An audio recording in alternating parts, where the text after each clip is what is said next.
Myologie de la loge antérieure du bras. Le biceps brachial se termine sur une des formations suivantes. Laquelle? A. Apophyse coronoïde de l'ulna. B. Épicondyle latéral. C. Bec de l'olécrâne. D. Sur une tubérosité située à la face supérieure du radius.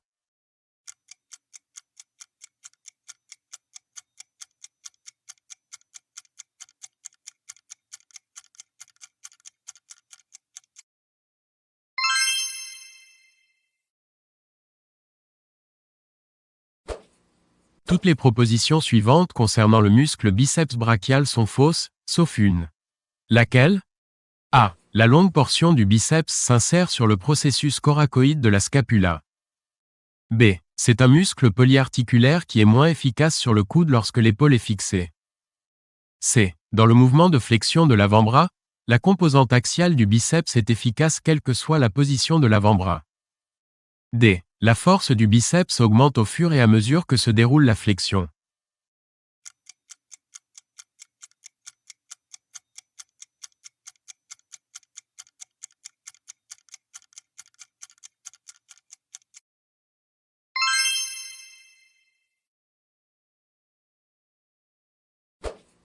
Toutes les propositions suivantes concernant le muscle biceps brachial sont exactes, sauf une. Laquelle?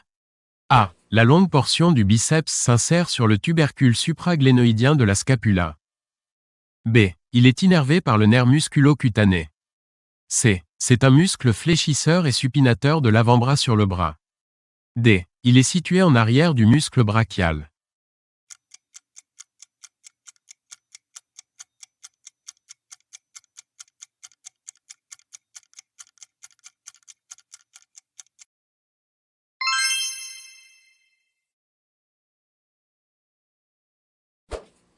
Toutes ces propositions concernant le muscle brachial antérieur sont exactes, sauf une.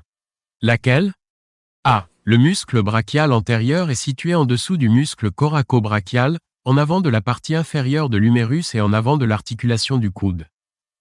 B. Ce muscle naît par des fibres charnues du bord antérieur et des faces médiales et latérales de l'humérus. C. Ce muscle naît également de la face antérieure des cloisons intermusculaires latérales et médiales.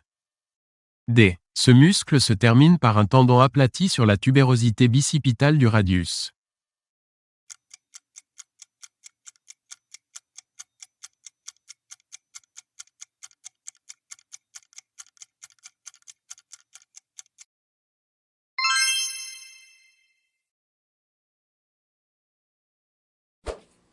Parmi les propositions suivantes concernant le muscle coraco-brachial, laquelle est fausse? A. Le muscle coraco-brachial s'insère en haut sur la pointe, ou bec, du processus coracoïde de la scapula.